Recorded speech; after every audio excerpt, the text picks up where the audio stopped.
So BBC asked me last year, explain your science to me like I'm a 5-year-old. And this is what I had to say.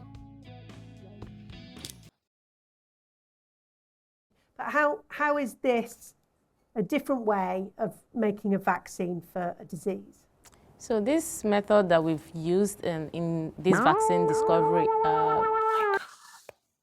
is novel because we have the envelope of the virus, and then there is a gene inside of it which just codes for few proteins, and then on the envelope there are also proteins there.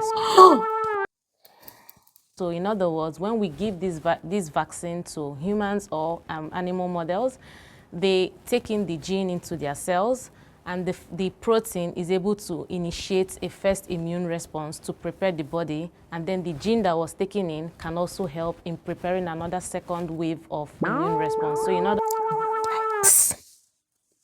words, this vaccine gives a double response, better preparing the body to fight better for the virus. How does this novel way of making vaccines work in the body? So this way of making vaccine is novel because it gives the body two chances, like to fight the disease better. The first dose, the first chance, or the first wave of immunity boosts it and primes it against the virus, and then the second one now fortifies it. So it's like a double tool against the virus. What were you testing?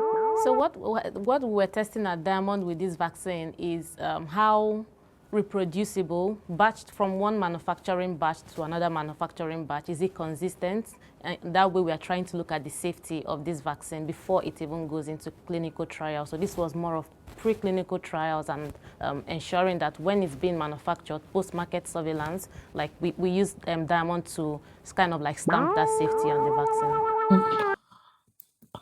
And how would you normally do it? What's the sort of advantage of doing it this way?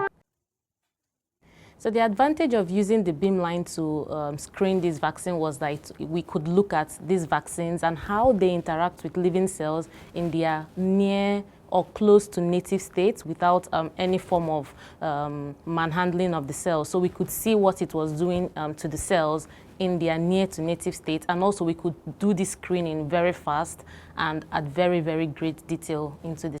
Phew. Finally, we got there at the end. Never underestimate the power of learning. You can learn anything that you put your mind to. So, if learning and continuous improvement resonates deeply with you, click subscribe, like, and share with a friend. Also, you can drop your thoughts about this in the comment section. See you in my next video. Bye.